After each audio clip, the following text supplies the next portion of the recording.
I mean, look, you're a highly educated therapist. You've been to school forever. You're going to want to hang out with somebody who can write a sentence. Hello everyone, my name is Dr. Dylan Callier. I'm a physical therapist and welcome to the New Medical Nomads podcast, where I get to document my journey as a medical traveler, as well as interview other experts within the traveling field. Now, the rules for the traveling game are constantly changing, so anything you hear on this show should be for entertainment purposes only. This is not legal, financial, or medical advice. Enjoy the show and safe travels.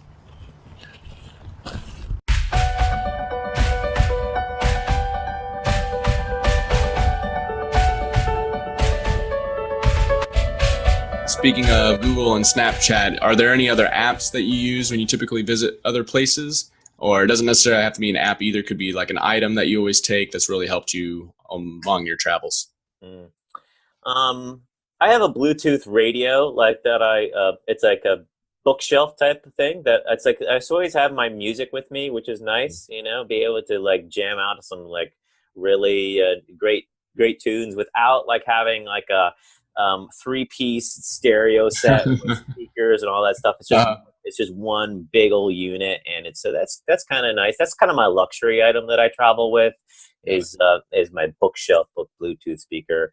The other thing that I guess I'd say is that I always use Craigslist to find my housing. I've had great success using a method on finding housing on Craigslist.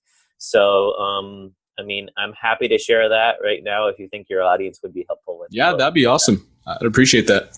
So the way that I do it is, for one thing, it's got to have an image. It's got to have an image too. If there is a lot of houses available, I always go to the housing and shared apartments section of Craigslist. So, because I always feel like, one, it's nice to have a roommate because they know the area really, really well. And two, I don't mind sharing a space as long as they're cool and friendly and somebody I can relax and get along with. Yeah. And three, I can also save a lot of money too. And then that really allows me to take home a lot more money at the end of the day. So I enjoy doing that. And then the other thing too is I have a network of right away, like her friends or his friends become my friends too. So whenever they're over for the weekend and they're like, hey, this is my buddy, like all of a sudden, like my little network just grows because I have a roommate. Now, so I'll go to rooms on Craigslist, find rooms. Then I will like only find rooms that have pictures and also have good copy, like legit, like complete sentences, not all caps, like descriptions of the place, and also like 3 or 4 nice pictures. Now, when you do that, that eliminates right away like 80% of them right off the top. Okay, and that's fine because you don't want to live in those kinds of situations. If the person posting does not have the integrity to write in certain sentences, that's not a person that you're going to want to stay with and hang out anyway. I mean, look, you're a highly educated therapist. You've been to school forever. You're going to want to hang out with somebody who can write a sentence and know how to like take a picture, right? So like good lighting, taking a picture, like that's important. Now, what you're going to do then is you're going to like save like a draft of like who you are. You're going to write up a bunch of nice copy with like saying your situation. You're a traveler. This is the reason why you're traveling. You have all these references, all these background checks. This is your situation. You're excited to like travel to the area. This is your assignment length. This is what you're looking for. And then I just save that and I keep tweaking it. I copy paste that into all of the potential matches that I see. And so, optimally I will apply to about as many as I can, but usually it ends up being about 20 or so, 20 or so. Okay. Then what I do is I wait for the responses to come back. A lot of them you're not going to be the quite fit for. So a lot of them, they just want females. And so I'm not a female, clearly. So they want females because they're like cleaner and they feel like they're tidier or whatever. So you're not going to be able to convince those people most of the time that you are going to be a fit for them. Okay. The other thing is that you're a 3-month contract or 13 weeks, however long. And so they're going to want sometimes they're going to want a year. So fine, that's fine. So some people are not going to respond back to you. So ideally you get about 6 to 10 or 6 to 8 respond back to you. Okay. So then the way I do it is then I will, like, the weekend before my job starts, I grab a hotel room and then I set up appointments for all of those people that that get back to me. And some people even drop off then even more. So I end up only maybe actually getting spots for 4 to 5. And then I'll just go on a Saturday and a Sunday or a Friday night, and I just go and I basically interview them. I go to see their place. We meet at a coffee shop, whatever they feel comfortable with. Got it. I see their place. We kind of like, I get a feel for them. I have a conversation. I get a vibe from them. And then I tell them I'll get back to you. I'll let you know. I have 3 other places to go and see. Thank you very much. And then at the end of the day, I take notes. So after I'm done with my interview, I write a quick okay, pros and cons. Pro like really great setup, furnished room and everything like that. Con, they have 2 hairy dogs. It's a little bit messy or something like that. And then I go to the next one. And then at the end of the day, I make a decision. And then it's just always worked out really well when I weigh all the factors. And I've had great roommates, great experience that way. So I hope that's helpful to your audience. That's been my method, and it's worked every single time. Absolutely. Yeah. Mostly I hear about Airbnb or some of those apps that are almost strictly for that. But I think there's definitely a cloud surrounding Craigslist that maybe it's a little untrustworthy, and there's some shady people out there trying to take advantage of the situation. So that's really helpful information. I'm glad you shared that there is a way to get Craigslist to work for you and to do it successfully and safely. Mm-hmm.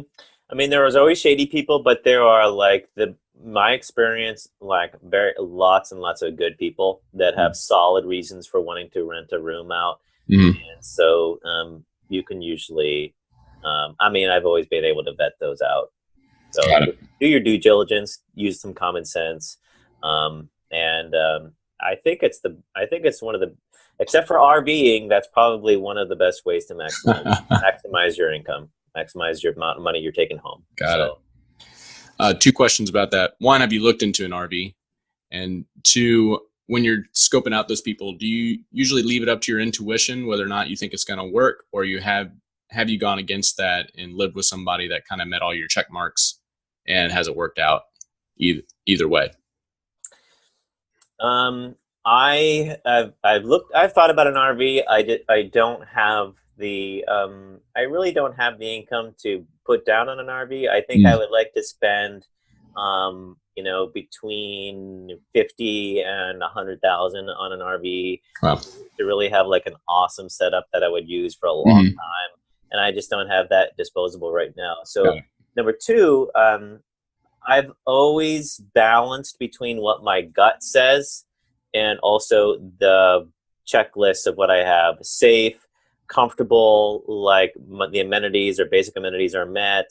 Commuting is a close distance, and it's always been really good. I mean, I think you get a good feel when you go into someone's place, you see how people live, and you can decide, I think, within a few seconds, whether or not this is a place that you feel comfortable in. Got it. When you're finding positions in those rural settings, what's the longest commute that you've had to have or settle for? Yeah, the longest commute that I've had has been 37 minutes or so too. And that was, again, I chose the right place versus 2 other ones that were much closer. And I'm very happy that was my choice. I listen to podcasts while I'm commuting. Sure, I'd like to be a little closer so I don't have to wake up so early, but I just use that time to learn something on podcast or something like that on my way in, or an audiobook, Audible or whatever. It's really really great time to spend when you're commuting and you can't do anything else. So I'm doing a bit of commute myself right now. So I live about an hour away, one direction from where I'm working. But that's just kind of the situation that fell into my hands, and it's been working out really well for me. And I've almost kind of enjoyed it. It's a really good way, one, to wake up in the mornings and get that personal time in. If you're trying to learn something, that's a great time to fit it in. And then also just to decompress on the way home. I would say an hour is probably a little bit too long. I think half an hour would probably much better. Yeah. But definitely, I haven't minded the drive. Yep. The closest I've ever been, I think, was like 7 minutes to work, which was awesome. When you were at the sniff setting, as a speech therapist, did you have to use any of the equipment there for any of your either evaluations or treatments? I know when I was in the hospital shadowing some speech therapists, they got to do things like barium swallows and much more invasive type stuff. What is speech therapy like in the sniff, and does it differ at each place for basically the tech that they have or at their disposal? Come on, man. Barium swallows are not invasive, dude. Now, fees, where you do the down the nose. That's the one I was thinking of. I couldn't remember the name. Yeah, that is a bit Can annoying. you describe that? Because I wouldn't do any justice trying to describe that right now. No, well, so there's a little fibroscopic endoscope, a camera on the end, and it's small. It's like the size of a piece of spaghetti, and it goes to the nasal passageway, sort of along the lower concha, and it goes back into the port that closes off that little hangy ball flapper in the back, your velum, and you look down. You like bend the camera down because you've got a joystick and you can control it, and then you look down, and then during the feeding swallow you can see whether or not literally any of it goes down the wrong way, because you can see with the camera on the screen because you're looking from a place up above anyway. But it kind of pinches and it goes in your nose, and it's kind of itchy, and it's like you want to like cough or sneeze the whole time. So, and some people, anyway, it is a little bit invasive and or like really annoying. So no, I haven't, honestly, man. I wanted to say like what equipment, because that's my experience when you go into sniffs is like they are lacking a lot of times in anything and everything. So you're like bringing your own materials. You're like going to Goodwill, Salvation Army, like buying materials to bring in puzzles, games, and which is great, by the way, because it's super cheap to get that stuff, and there's always stuff there. And then you're downloading like free assessments or whatever offline and printing them off, because that's just the way a lot of sniffs are. They don't spend any money on speech. This is for speech, I'd say. Like PTs, on the other hand, they always have equipment to use. So, and I'm generalizing, of course. And so, yeah, no, some places have vital stim where they have the electrodes, and they're able to put those on people's necks to increase the swallowing effectiveness by putting those pads. And so, if people who are vital stim certified, a lot of buildings do have those. So that'd be a piece of equipment that SNFs have. So I've actually gotten more equipment in home health than I have in the SNF. Wow. Okay. They gave me the blood pressure cuff, the stethoscope, O2 sat thing for your finger, thermometer for taking people's temp, backpack. I mean, like a laptop, an iPhone, like the whole thing. So, because you're out in the field and you need all this gear. So, yeah, they actually just kind of hook you up when you're out on the road doing home health. So, anyway, but you still got to rely on your own stuff a lot. I think for speech therapy, at least, you got to have your own materials. It seems like, or you got to use what's in the house. Be creative, make it very functional. Use whatever's around, and work on some strategies to compensate for memory and problem solving or whatever, or that's the kind of thing. So, and I think that could be the most functional things anyway. And just asking, hey, what problems are you facing right now in the areas of communication, swallowing, or cognition? And then I'll ask for an example, and ask them to be more specific, and then I just go and I treat that and I work on that. So got it. Kind of simple. Yeah. No, that's awesome. What is a myth that you have found within the speech therapy world about traveling that you have found to be not so accurate? A myth that I found not to be completely accurate while I've been traveling. I would say, like, the experiences really vary. I mean, oh my gosh, I've had assignments that have been so good, like the building, the staff, like run really well, and it's been like I could have, like, they asked me to extend and I decided not to because I kind of wanted to continue traveling. Um, but I could have totally extended because, like, it was just a super awesome people. And then I've been in horrible buildings with terrible directors and the patients like suffering because of the care there. And so if your first experience traveling is a bad experience, one, I'm sorry you had to go through that, but your next one could be amazing. So I would say look at it in terms of the long term game plan, and it's part of the journey. You're going to have ups and downs. I would say travel therapy is a bit like riding a roller coaster. You have a lot of experience, a lot of emotional things go up and down. You have some good days, some hard days, some amazing days, and others. And so you kind of just if you know that's coming, and you're feeling like, oh man, this assignment's not so good. Just know that you're going to go up from there, and it's just part of the journey I found. So I can't really think of any myths, I guess I'd say. I can't think of any right now. So. Oh, awesome. We were talking about, Audible and listening to podcasts and books and stuff. What are some either podcasts you follow, books that you're reading, personalities that you follow? Can be travel related or it can just be a personal interest. Mm-hmm.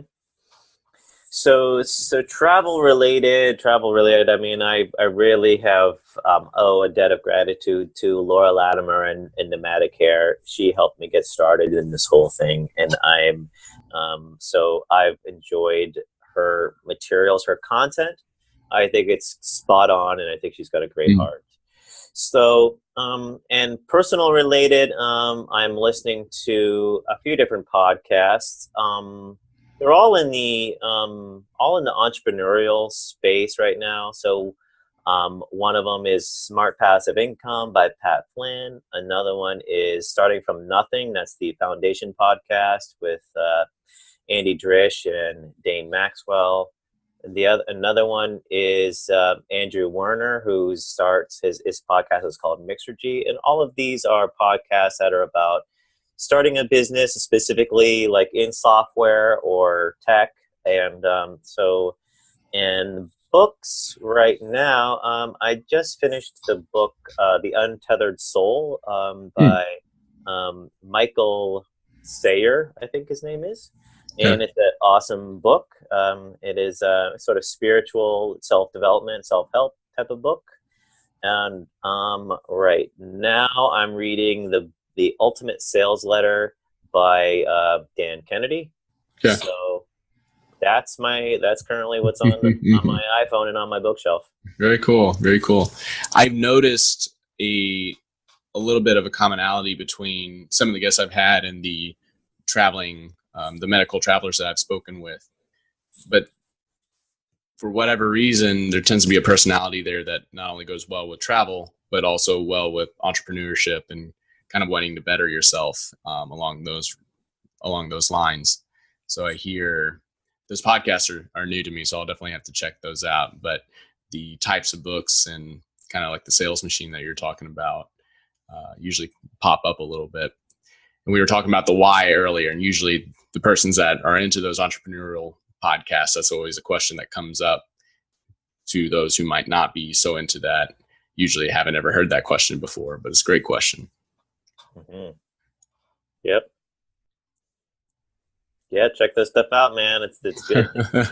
It's good stuff. I mean, that's that's what I'm doing. That's my thing. I mean, once I figured out that speech therapy there's so much demand out there, and there's not enough therapists to go around. Then I learned like, okay, I have a stable income now for the rest of my life. So now, what can I do to level up and make my life, create even more freedom in my life? And I encourage everybody to think about that. And so, so at this point, my dream is to build a business, and I'm currently focusing on building messenger chatbots, which is, I try to not use the word chatbot right now. I try to use the word like, it's just messenger, it's just chat software, if you will. And also my big dream is to like have a software company, a SaaS, software as a service. And so I'm currently podcasting as well. And very cool. Yeah. What's your podcast? My podcast is a 20 Mile March podcast, and where I interview people who also are like me, that want to have a software business someday and are currently hustling, trying to get there. And we talk about like just every day you're doing your 20 mile march, you just keep at it. Like no matter how hard it is, you just put your 2 hours a day in, no matter how tired you are, and you just keep taking action towards your dream. And we just keep talking to people about entrepreneurship, their journey, and it's been a great way to talk to people and about their success and failures and mindset. We cover all kinds of interesting topics. So very cool. You were talking about the passive income podcast before. Work with multiple recruiters, you kind of if you work with multiple recruitment companies, you kind of miss out on some of the 401k benefits and different investment opportunities that comes with that. What are some investments that you've done on the side, and have you taken advantage of just working with one recruitment company, or have you worked with several? Yeah. So I've worked with a couple. That's kind of a two-part question, but yeah, I've worked with a couple. I think it's important to have a relationship and develop a relationship, but at the same time, like if there's a recruiter that's really, doing a great job of recruiting you and offering you like excellent service, and then I feel like it's okay to go with that different company if you feel that they really give you a compelling reason to do so, be it an exciting assignment or reimbursement or whatever. So I keep my options open, but I'm also super honest too. When there's like a whole mess of them that are just like pounding down my door, I mean, I'll just tell them, I'm on assignment right now. It goes through this date, and then you can contact me later. Just so you kind of got to leave me alone right now. So, and they're super receptive of that. They're like, okay. So then they just put in their little software, like contact Gabriel 2 months from now. And then the other thing, as far as investments, like, I've never relied on like the company 401k or that kind of thing. Some companies do have great matching, not really travel companies, but I'm talking about like more permanent type of like job. Like when you're working for like a hospital system, some of them have great benefits where you're getting 6% matching or 8% or something like that. I mean, there's some really good retirement companies out there that offer good retirement, but there are not as many. And so you really have to take your retirement into your own hands at this point. And so the way that I've done that is that I have started my own solo 401k, you could call it. It's basically a 401k that sole proprietors can start for themselves. It takes a little bit of it's a lawyer to drop all the paperwork, and it's a little bit there's some expense at the front, but however, it does allow you to then take control of and have like a checkbook that you're able to write for your own investments. So I wanted to take a bit more control over my investments. So I started my own 401k too, so that I could then be able to save a lot more money, up to $18,000 per year. That's tax deductible in a traditional kind of like IRA type sense, where those are, I think, like 50. I think it's 5,500. Now there's a current traveler right now. I think is Jared. He has a blog. I can't remember his last name, but he knows this stuff. He travels in an RV. But I can't remember his blog site, but it's something like the Traveling Therapist or something like that. But anyway, Okay. so he knows that stuff. So I'm going to let him be the authority, but I've done that. And I've also so my strategy for investment has been into like real estate properties. So, and rental income, rental properties, instead of your typical paper assets like stocks and bonds, that, give you, like an average, 4% return, or like an index funds, which are great. I mean, I love index funds and, like Vanguard, that type of thing. That was my previous way of saving money, is in like total stock market index and index funds in Vanguard. And I'm trying not to go too deep down this rabbit hole, man, but you got me started. So I'm just going to wrap it up there. So yeah. So long-term strategy is to like real estate for my retirement portfolio in a 401k umbrella that I control. Very cool. Hope that makes sense. Yeah. I kind of looked into that myself about real estate. I know that's definitely an option that's out there. And then I was not aware of the sole proprietor and I sometimes get these mixed up. An LLC, that would be your own personal business. Is sole proprietorship different than that? It is different structures. Okay. But they both can have a 401k as a retirement vehicle. Okay. So I see. It's in the IRS law. That's totally fine. And so you just gotta follow the law, dot those T's and I's and cross those T's. So Got it. And yeah, thanks so much for sharing that. Again, we're not financial experts by any means, but this is just some options out there that you can learn more on yourself. And I'll find out the full name of that website that you were talking about, his full name, and I'll put him in the show notes after we find that out. Mm-hmm. How did you get into software in the tech world? Yeah, good question. So I first found it because of a company called ClickFunnels and a guy named Russell Brunson. Actually, before that, I'll have to say that it was reading Robert Kiyosaki's book, Rich Dad, Poor Dad. Okay. And I have that book behind me somewhere. Yeah, it's a great book. It's a good book. It's kind of the doorway to many of these other things. And so that led me I got on his email list. And one time he had a webinar featuring one of his guests or partners, affiliates, and that was Russell Brunson, and his software company is called ClickFunnels. And it is basically a one-stop place where you can design your website, have an email list, and affiliate marketing, all super easy, drag and drop.